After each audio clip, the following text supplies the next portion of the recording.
Those concerned about a US-led war in Syria breathed a sigh of relief when the US and Russia agreed on a deal aimed at putting Syria's entire chemical stockpile under international control. But threats of war coming from Washington, London and Paris, despite the agreement, are causing fresh concerns. Who launched chemical attacks in Syria, and will there be more of them? Can a political solution work, while Al-Qaeda and other extremist groups look set on continuing the bloody war, at least until they're supplied with enough weapons and finance to do so? This is the debate. It was on Saturday when the United States and Russia announced they've reached a deal over how to put Syria's arsenal of chemical weapons under international control. Under that agreement, Syria should give a detailed inventory of its chemical arsenal and allow inspectors from the Organization for the Prohibition of Chemical Weapons to investigate its chemical arms. But it also set a condition as well, saying if Damascus failed to abide by the accord's terms and conditions, the United Nations Security Council would decide on what to do next, leaving out measures under the UN Charter's Chapter 7 that could authorize the use of force. Now, 3 permanent members of the United Nations Security Council, the US, Britain and France, continue to threaten the use of force if the country fails to accede to the treaty. If Assad fails to comply with the terms of this framework, make no mistake, we are all agreed, and that includes Russia, that there will be consequences. And President Obama, and I have repeated his statement, has warned that should diplomacy fail, the military option is still on the table. The 3 veto-holding UNSC members are also seeking strong resolutions with binding deadlines for the removal and destruction of Syria's chemical weapons.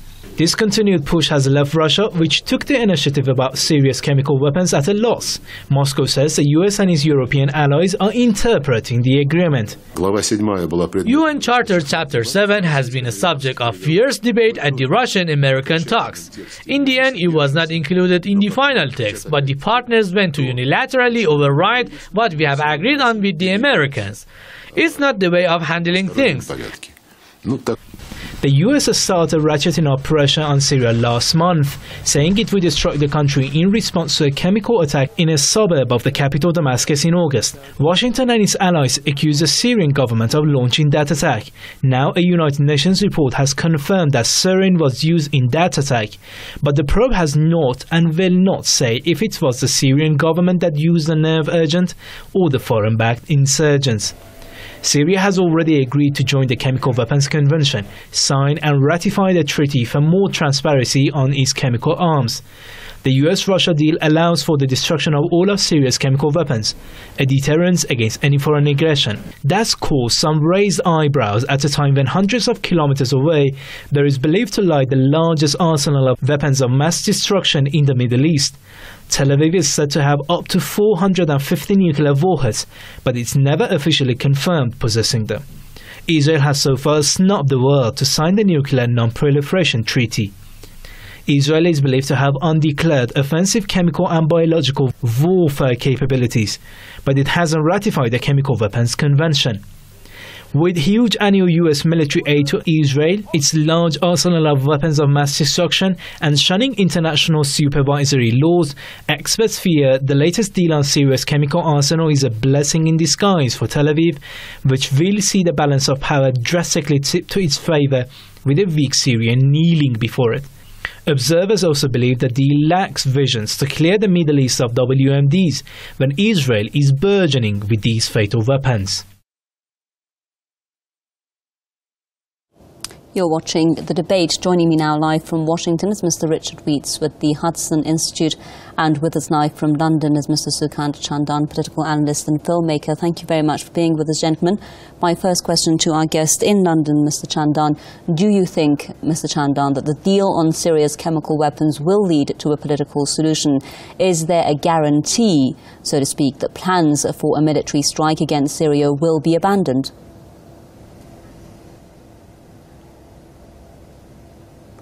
Good evening, sister, and to all our viewers.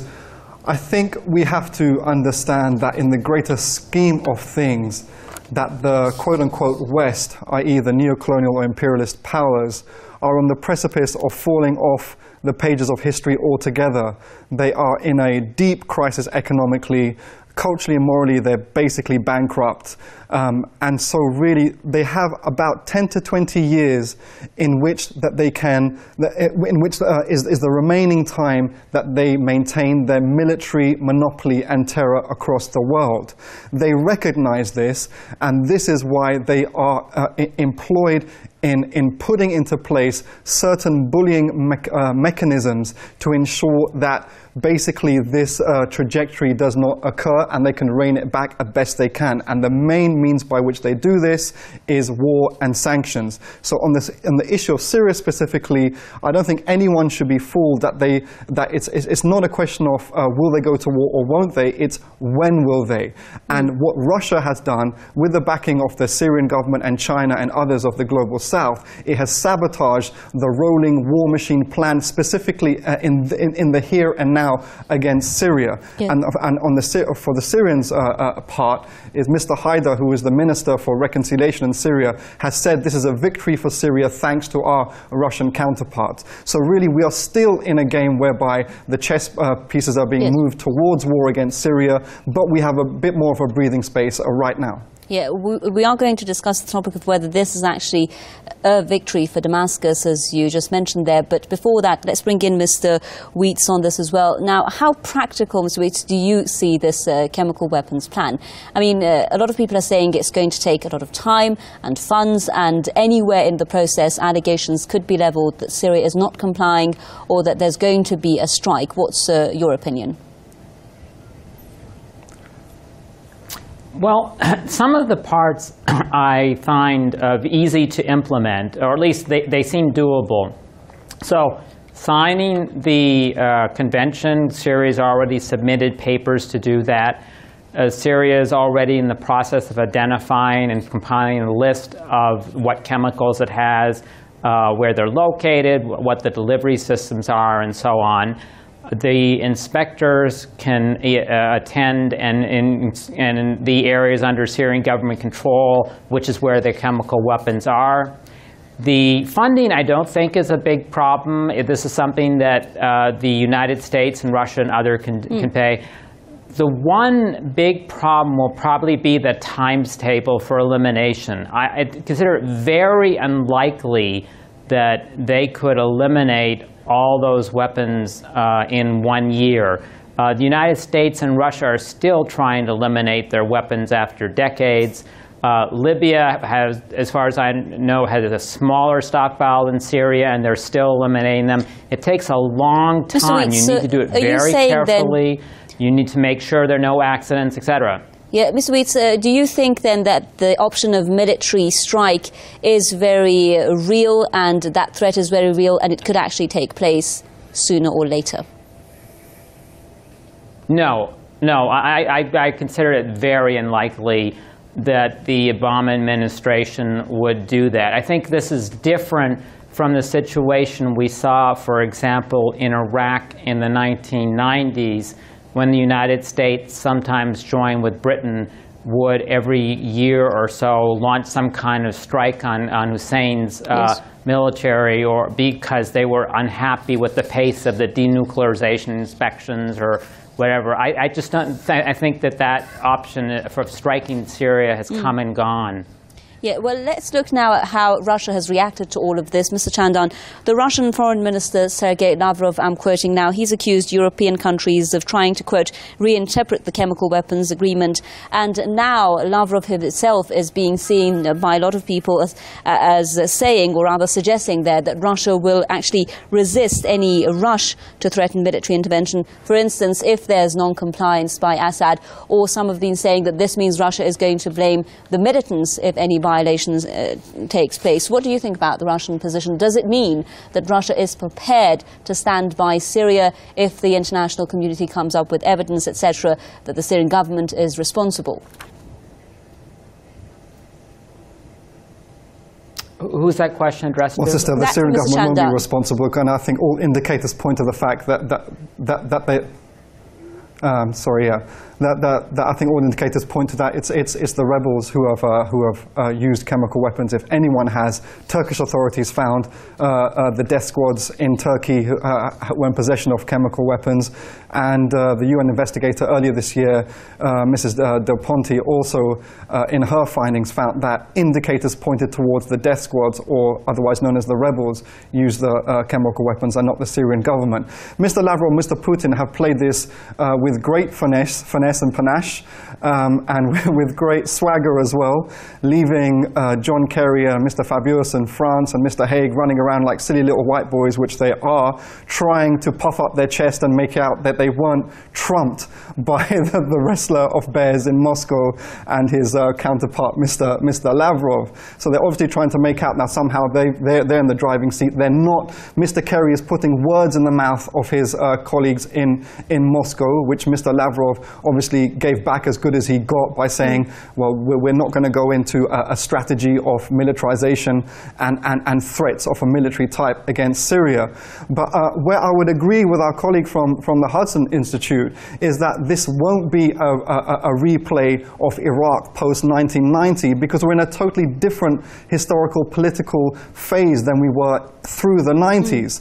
The 90s, basically, at the beginning of the 90s, was the Western powers kind of claiming their unipolar moment across the world in the New World Order slogan, which was exhibited, unfortunately, on the Iraqi people until 2003. We are not in a unipolar moment. That moment has gone. We are now in a process where the global South is trying its best with all its challenges and problematics to bury Western hegemony once and for all. And also, Putin has made a real masterstroke in terms of a PR move in his public letter to the US public, printed in the New York Post. He's very cleverly tapped into the narrative of the war on terror, but put it on its head that it's the global South war on terror, which is actually a terror which is given life, funded, financed, and trained historically and currently by London and Washington. Sorry, sister? Yeah, there are a number of issues that we have to discuss in the course of the show, so I'll stop you and I'll just quickly let our viewers take a look at some of the comments that have been posted on our Facebook page. Some of the main questions are raised in those comments, and I'll be back with the questions.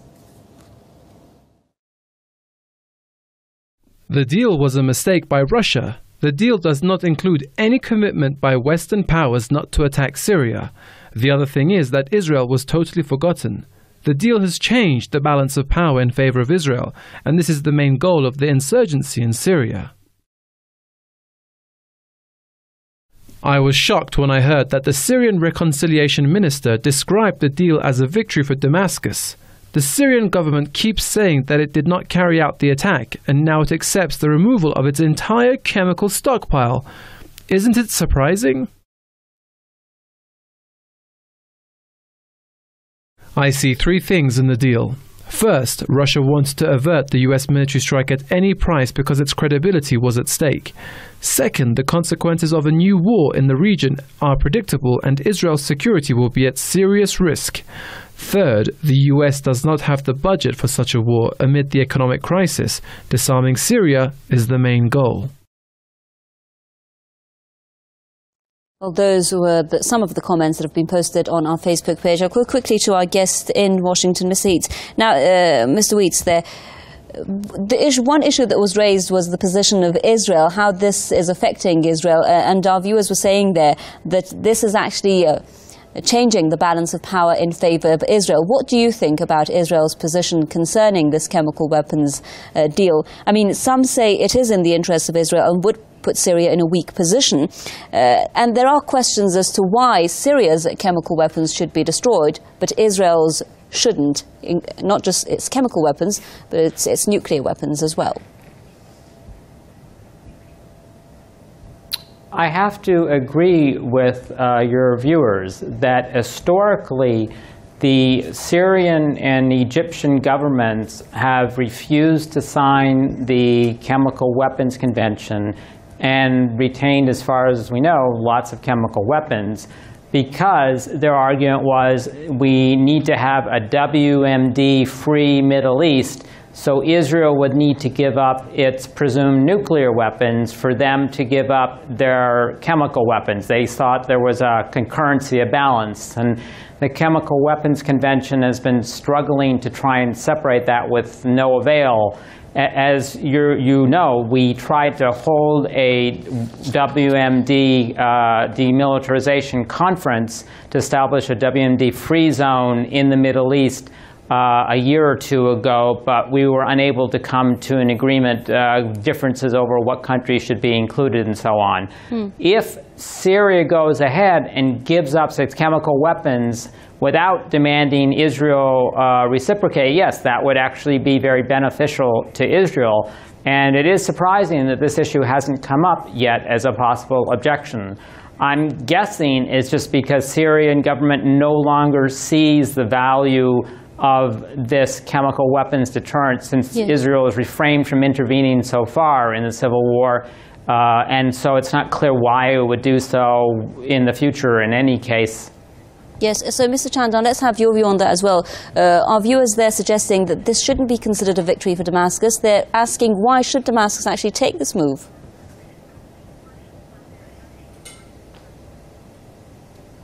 On principle, I'm in agreement that Damascus should in no way risk its capacity or its strength and hand it over potentially to the devils running London, Washington, and Paris. However, the concrete situation as we find it, Israel is not under threat by the death squads in either Libya or Syria or elsewhere. Actually, it facilitates Zionist and imperialist strategy and agenda in the region of divide and ruin, dividing and destroying, and keeping the state of Israel safe. The white settler state of Israel wouldn't have bombed Damascus twice in the last 2 years, and it wouldn't be advocating war against Syria if it was under any kind of threat from the death squads. And also at the Golan Heights, the death squads were there operationally for a few months, and they didn't touch the white settler Zionist state. So the state of Israel is safe in this whole thing. It's a victory in this particular moment, in this context for Syria, because it would have been a disaster for a massive bombing campaign, even for a month or so or several weeks, because it would have reversed. And this is what we have to understand as well. I think perhaps is missing in this debate and conversation, is that now it's widely recognized that the consensus is that the Syrian Arab army, allied with Hezbollah, the Syrian government obviously, is reversing the trajectory of the death squads winning ground. They're not. They've been losing since Qusayr earlier in the year, and that's why, coupled with some other factors in the region, why the West felt they had to go in and to intervene and change the circumstances in Syria. Whatever the Syrian government and the allies can do to stop an increase of military pressure against itself is to the favor not only of Syria, not only to the regional powers who are propping up the resistance axis, but to all global South countries, because all global South countries are threatened by this type of strategy and agenda. Yes, well, of course, and I'll just put this question to Mr. Weitz now in Washington.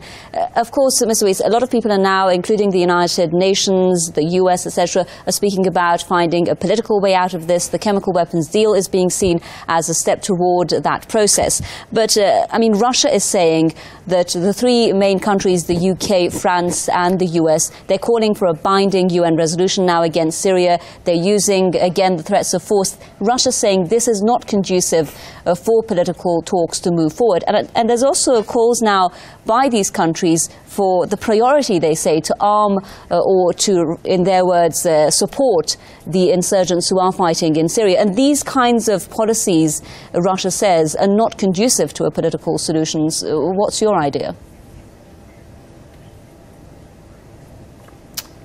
Well, the political solution, I don't consider the conditions ripe in either case. Your guest is right that the Syrian army now has the upper hand, and so that means the Syrian government has very little incentive to negotiate. The insurgents were hoping for a Western strike that might change the dynamics, and are now very disappointed at the West for not engaging this strike. I think this is not something that's going to be settled at the conference table, even though I would say that the Russian-U.S. agreement on chemical weapons was quickly followed by statements that they plan to resume their efforts to achieve a larger peace settlement in Syria.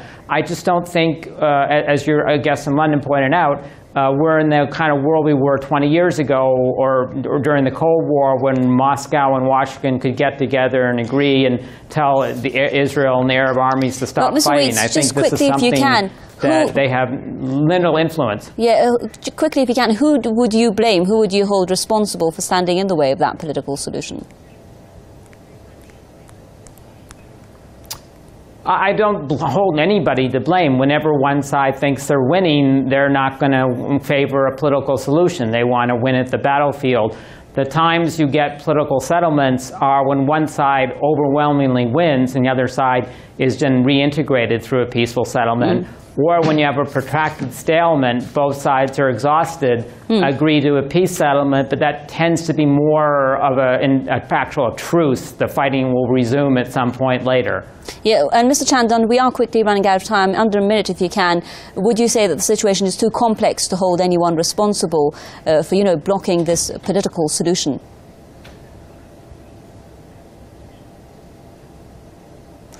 I think the Syrian government has always been open to sitting around the negotiating table with its opponents in the death squads who are backed by the Gulf and London, Washington and Paris. I think that still remains the case. I think the West now are terrified of a Geneva Mark II because the situation on the ground is not favorable to them. But from the BRICS part, from Russia, China and Syria, they are very much open to that. But of course, our guest is right that at the end of the day, you cannot win at the negotiating table that which you have not won on the battlefield. And it's in the battlefield that in the final analysis, the course of history and the conclusive course of history will be made. So that's the situation as we find it. But I reiterate, if the Syrian government falls, it's another disaster akin to Libya for the entire global south. That's why the entire global south is coming to the defense of Syria against this Western initiated conspiracy and project against Syria as a resistant country in the region. Thank you very much, Mr. Sukant Chandan, political analyst and filmmaker, with us there live from London. A big thank you to our guests in Washington as well, Mr. Richard Weeds with the Hudson Institute. We have reached the end of this edition of The Debate from Miho Malezgi. Until our next programme, it's goodbye.